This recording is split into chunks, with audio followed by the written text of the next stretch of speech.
طلب العلم فريضة على كل مسلم. Bismillahirrahmanirrahim. Assalamualaikum warahmatullahi wabarakatuh. Alhamdulillahirabbil alamin. Tsumma salatu wassalamu ala nabiyyinal karim. Amma ba'd. Raditu billahi rabban wa bil islami dina wa bi Muhammadin nabiyyan wa rasula. Rabbi zidni ilma wa razuqni fahma.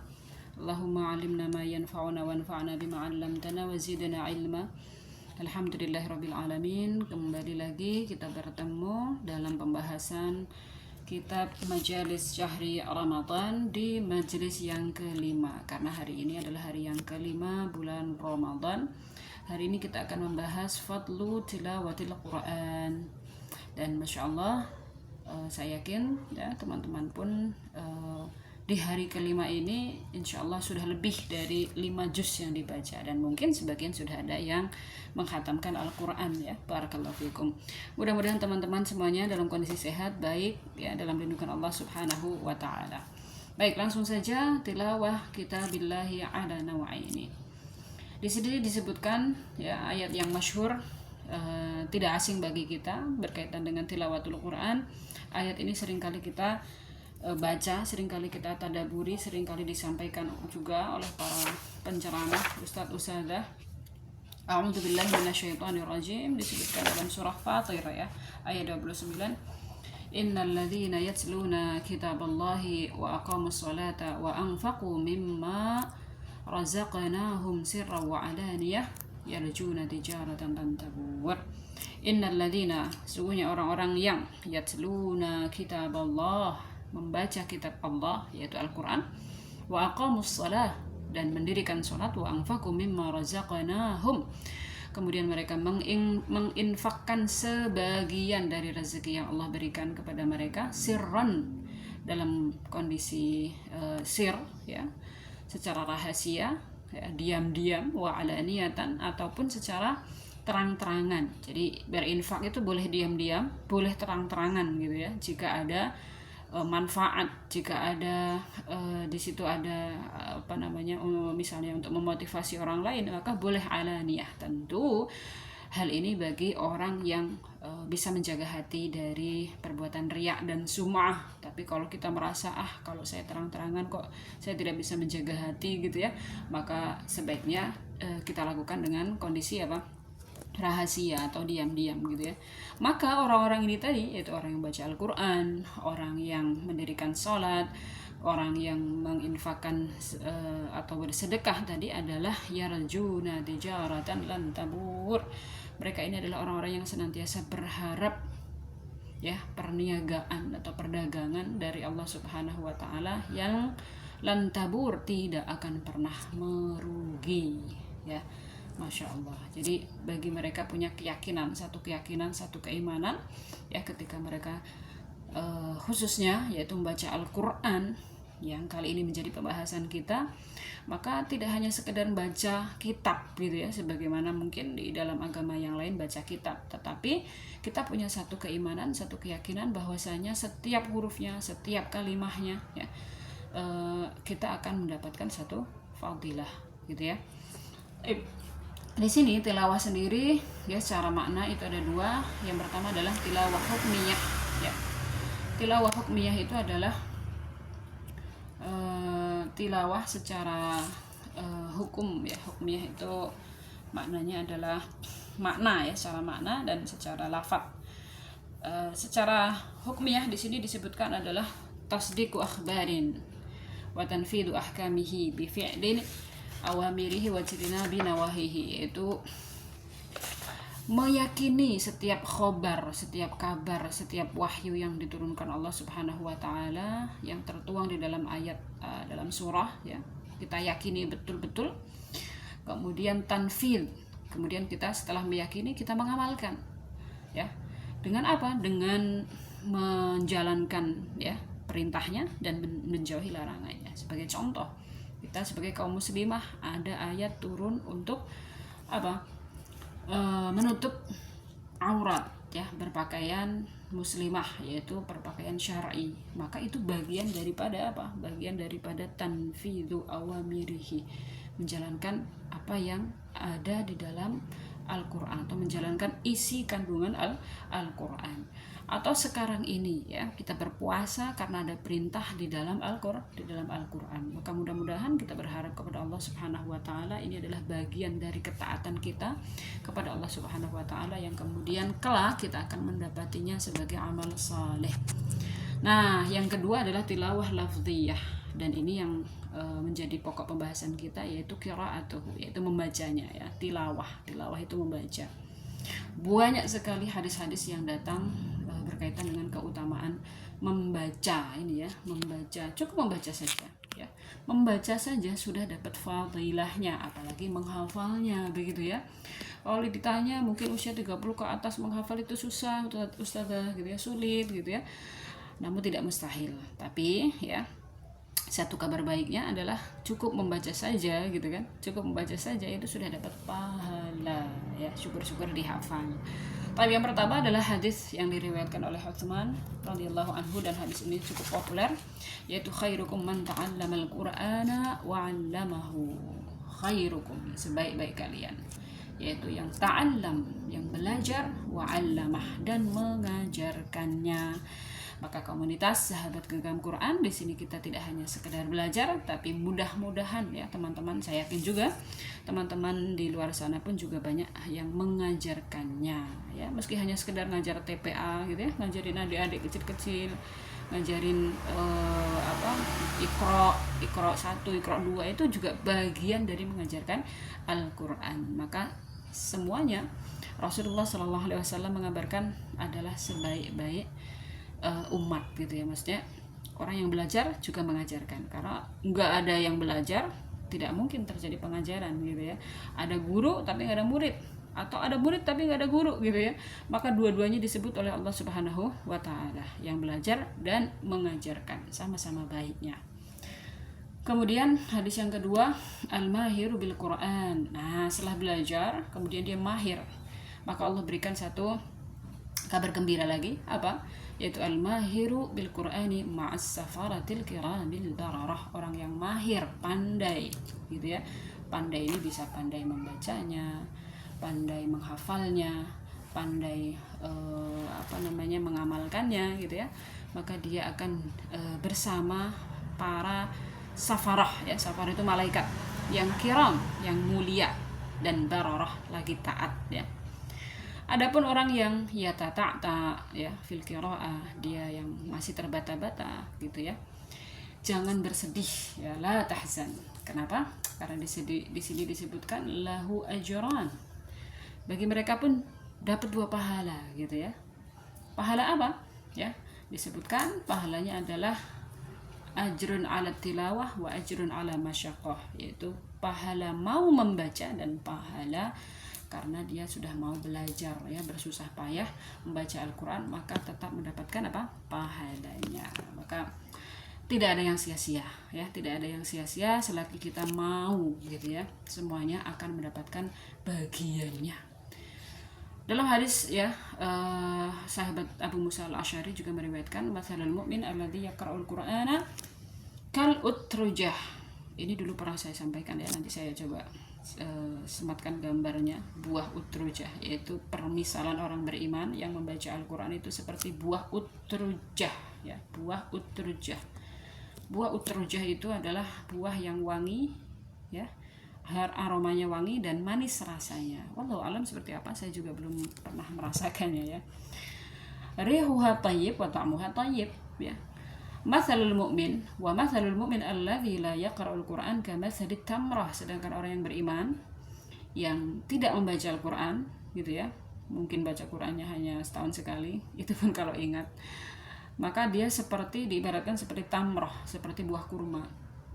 La rihalaha wa ta'muha hulbun ya, yang enggak punya bau tapi tetap gitu ya, tetap ta'muha hulbun, rasanya tetap manis kok gitu ya, karena dia orang beriman. Maka dalam kelanjutan hadisnya kan ada permisalan orang-orang munafik ya. Orang munafik yang baca Al-Quran itu seperti buah semacam apa ya, saya kok lupa ya.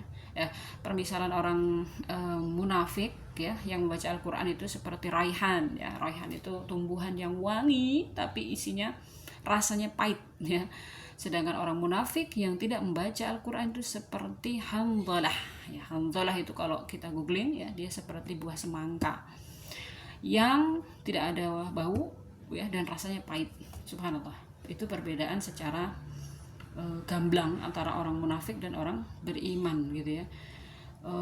Seburuk-buruknya orang munafik kalau dia masih baca Al-Quran itu diibaratkan masih punya bau wangi ya, seperti raihan tadi. Tapi tetap saja orang munafik ya, hatinya busuk gitu. Maka digambarkan raihan tadi ya, rasanya sangat pahit ya. Iqra al-Quran fa innahu ya'ti yaumal qiyamah syafi'an li ashabihi ya. Dan alhamdulillah ya, kita mendapat kabar gembira di sini. Bahasanya atau hadisnya adalah iqra'u, bacalah, bukan ihfadhu. Coba kalau ihfadhu gitu ya, mungkin kita nggak akan dapatkan fadilah syafaat gitu ya. Nah, jadi di sini iqra'u, bacalah Al-Quran ya, karena dia akan datang di hari kiamat sebagai syafaat. Kalau hafalkan Al-Quran maka dia akan datang sebagai syafaat. Mungkin hanya segelintir orang gitu ya. Maka ini motivasi untuk kita semuanya bisa membaca, kita semuanya bisa mendapatkan syafaat, bisa mendapatkan peluang gitu ya dari Al-Quran ini. Maka dalam hadis yang lain juga disebutkan as-siyam ya, Al-Quran was-saum, Al-Quran dan puasa itu bisa memberikan syafaatnya nanti di hari kiamat. Kemudian di dalam hadis muttafaqun alaih di sini disebutkan pula ya, tidakkah kalian pergi ke masjid untuk belajar ya dan membaca Al-Quran? Ayataini, dua ayat. Maka dua ayat dari kitab Al-Quran, maka dua ayat itu khairun lahu min naqataini, lebih baik dari dua onta. Baca dua ayat, Bu.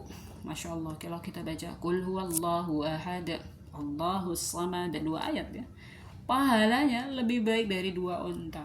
Wasalasun khairun lahu min salasi arba ya, wasalasin, jadi tiga ayat kita baca lebih baik pahalanya gitu ya, lebih baik daripada 3 onta ya.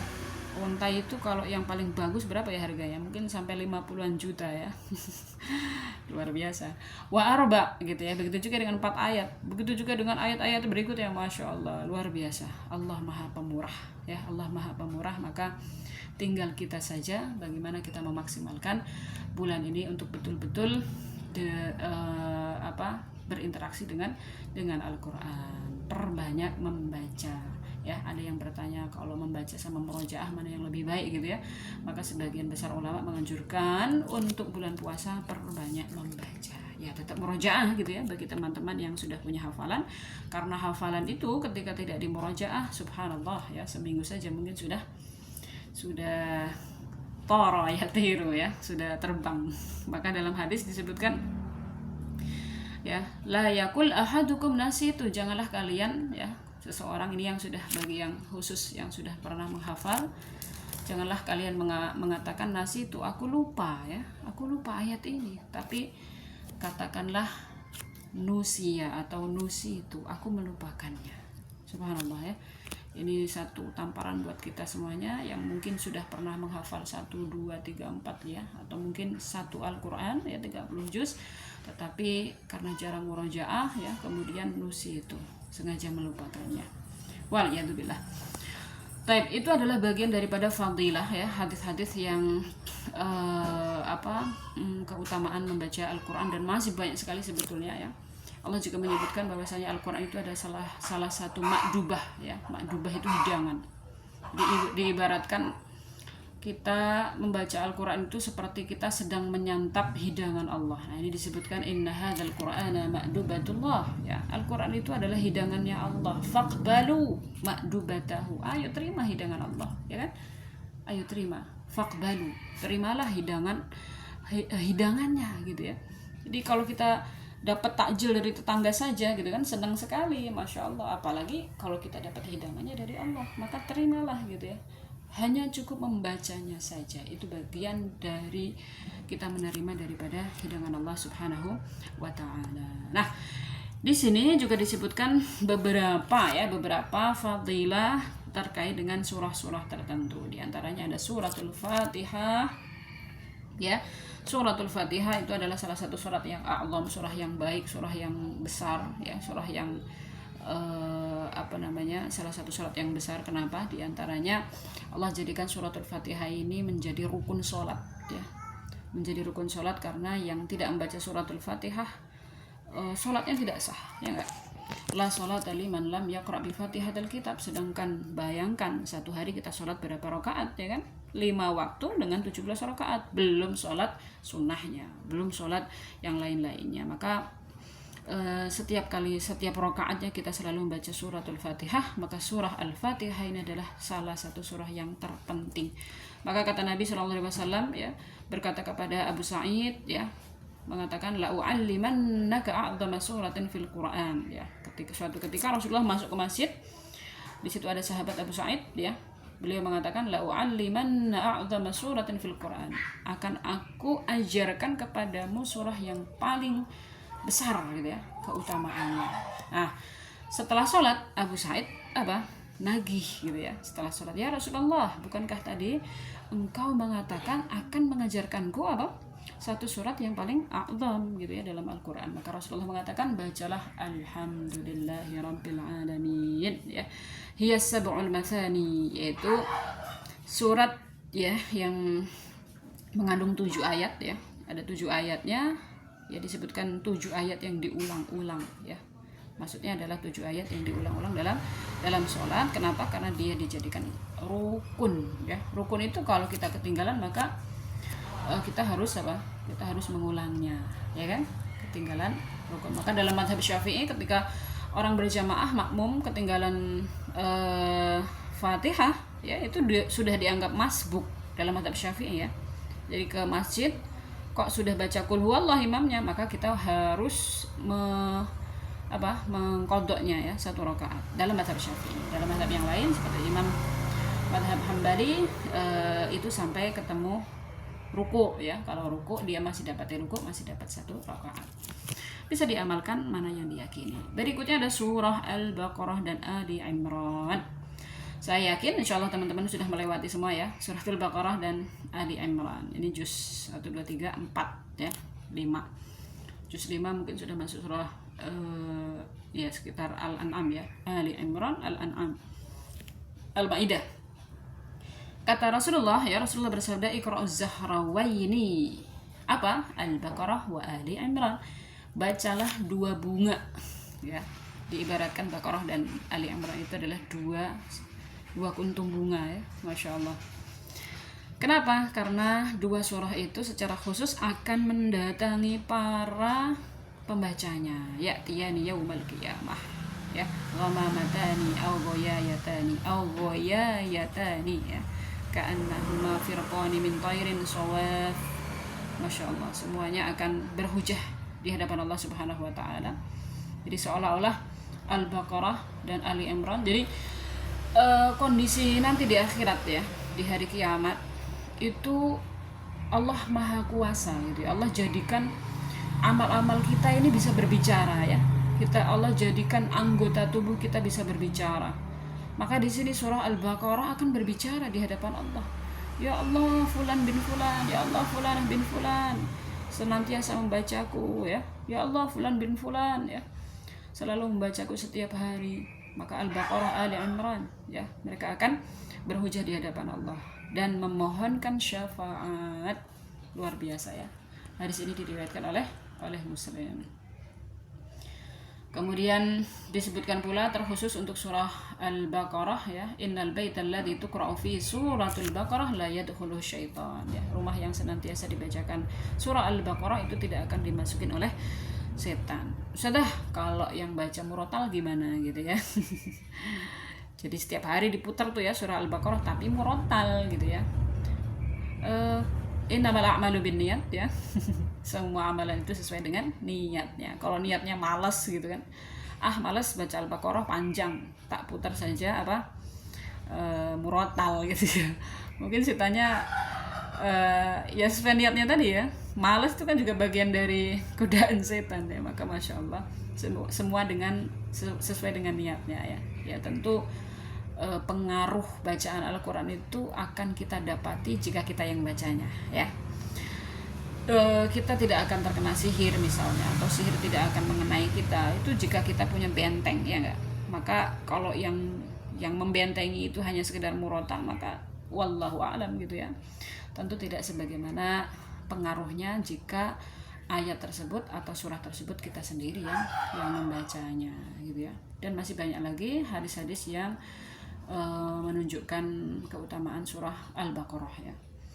Kemudian yang kedua di sini disebutkan keutamaan surat Qul Huwallah, surah favorit kita ya. Karena pendek, karena mudah ya, dan surah mungkin yang pertama kali kita hafal setelah Al-Fatihah. Qul Huwallahu Ahad atau surah Al-Ikhlas ya. Suratul Ikhlas ini Allah menyebutkan walladzi nafsi biyadihi innaha ta'dilu thuluthul Qur'an ya.